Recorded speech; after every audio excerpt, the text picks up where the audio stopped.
이번 교육의 궁극적인 목표는 장애인들과 함께 일하는 고용과 근로 환경을 만드는 바람직한 행동의 변화를 얻기 위함입니다. 단지 장애인에 대한 긍정적인 인식을 갖는 것뿐 아니라 기존의 관점에서 벗어나 장애인과 함께 일하는 것에 대해 생각하고 변화를 위한 동기를 가지도록 하는 것이 이번 교육의 목표입니다. 그럼 그 첫 시간으로 직장 내 장애인 인식 개선 교육의 필요성에 대해 이야기하도록 하겠습니다. 이번 시간의 학습 목표는 직장 내 장애인 인식 개선 교육의 필요성, 그리고 다양성의 수용이라는 관점에서 장애인과 함께 일할 수 있는 고용과 근로 환경을 만드는 행동의 변화가 이번 교육의 궁극적인 목표라는 점입니다. 그럼 이번 시간 학습을 시작하도록 하겠습니다. 장애인의 차별과 배제. 장애인들이 비장애인에 비해 노동시장에서 차별과 배제를 경험하기 쉽다는 것은 너무나 잘 알려진 사실입니다. 장애인들의 실업률과 고용률, 그리고 임금 수준 등을 살펴보면 누구나 쉽게 이 점을 알 수 있습니다. 물론 이러한 장애인의 차별과 배제의 문제를 해결을 위해 지금까지 다양한 노력이 있었습니다. 장애인 의무 고용제도 등을 포함해 관련 제도의 개선과 법률 마련 등 장애인들이 차별받지 않도록 하는 조치는 지속적으로 마련되고 개선되고 있습니다. 그렇지만 여전히 장애인들이 차별을 겪지 않고 일할 기회는 제한적입니다. 그 이유는 무엇일까요? 법과 제도적인 노력만으로는 이 문제를 온전히 해결할 수 없기 때문입니다. 직장 내 장애인 인식 개선 교육의 배경. 법과 제도는 장애인 차별과 배제의 문제를 해결하는 데 분명 도움이 되지만 근본적인 변화를 이끌어낼 수 있는 수단은 아닙니다. 직장 내 장애인 인식 개선 교육은 법과 제도적인 개선과는 다른 측면에서 보다 근본적인 변화를 이끌어내기 위한 시도입니다. 그것은 바로 장애인들에 대한 사람들의 인식을 바꾸는 것입니다. 사람들이 평소 가지고 있는 생각을 바꾸는 것은 어려운 일입니다. 그리고 관점과 생각을 바꾼다고 하더라도 반드시 변화가 동반된다고 보기도 어렵습니다. 하지만 생각은 사람들의 행동의 변화를 만들어내는 가장 근본적인 기제입니다. 생각의 변화가 없이는 행동은 절대 바뀌지 않습니다. 즉, 장애인들에 대해 새로운 방식으로 생각하고 변화를 시도할 동기가 생긴다면 장애인 고용에 있어 변화가 나타날 가능성이 그만큼 커질 것입니다. 그 변화의 가능성을 높이는 것이 바로 직장 내 장애인 인식 개선 교육을 하는 이유입니다. 인식과 태도. 직장 내 장애인에 대한 인식을 개선한다고 할 때의 인식이란 무엇일까요? 인식의 사전적 의미는 사물을 분별하고 판단하여 아는 것입니다. 그러나 장애인에 대한 인식은 인지적인 요소 외에 정서적인 요소도 함께 포함하는 보다 넓은 개념입니다. 이렇게 어떤 대상에 대한 인지적, 정서적 요소를 포함하는 개념은 사회심리학이나 경영학, 커뮤니케이션 영역에서는 태도라고 합니다. 태도와 행동. 태도란 어떤 대상에 대한 개인의 반응에 영향을 미치는 정신적인 준비 상태를 말하며 인지, 감정, 행동의 세 가지 요소로 구성되어 있습니다. 태도는 어떤 대상에 대한 긍정적이거나 부정적인 평가 또는 어떤 대상에 대한 지속적으로 일반적인 평가라고 정의되기도 합니다. 이런 측면에서 보자면 직장 내 장애인에 대한 인식은 장애인 그리고 장애인 고용에 대한 긍정적이거나 부정적인 평가라고 할 수 있습니다.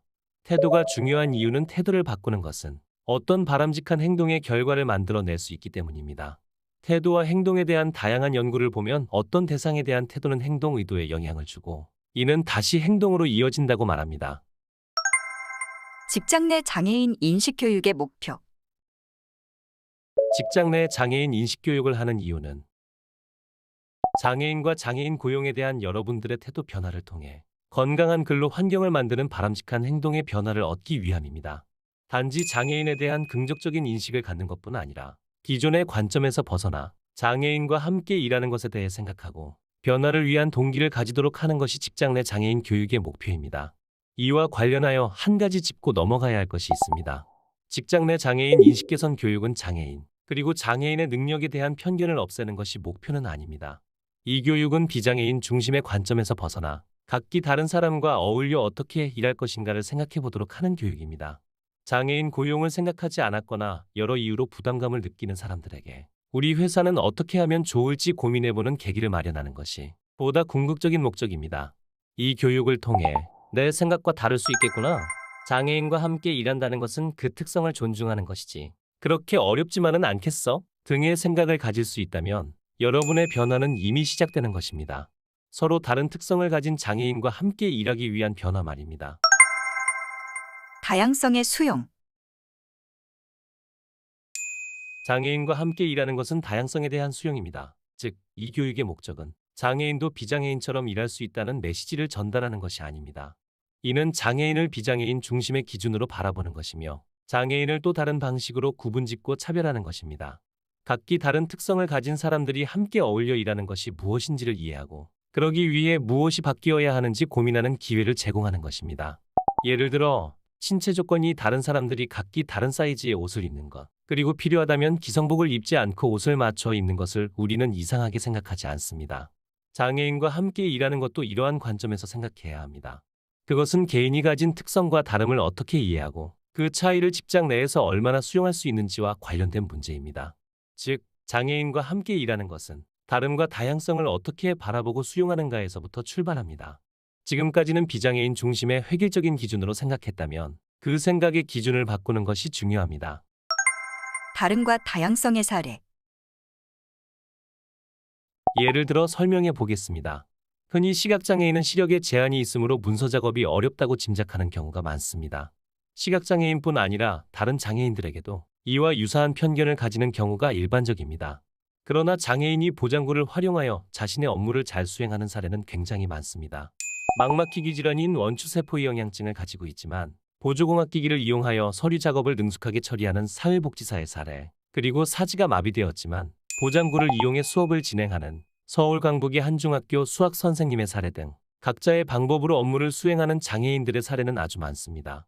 이 사례들을 통해 우리는 장애인들이 일하는 방식이 비장애인들과 다를 뿐임을 알 수 있습니다. 지금까지 직장 내 장애인 인식 개선 교육의 필요성과 목표에 대해 알아보았습니다. 이번 시간 다양성이라는 측면에서 장애인과 함께 일하는 데 대한 공감대를 얻으셨다면 남아있는 학습을 통해 장애의 정의와 주요 장애의 유형별 특성을 이해하고 구체적으로 장애인과 함께 일하기 위해 활용할 수 있는 제도를 학습하게 될 것입니다. 이를 통해 기업이 어떤 제도를 활용하여 장애인을 고용할 수 있는지 구체적이고 실질적인 아이디어를 얻을 수 있을 것입니다. 감사합니다.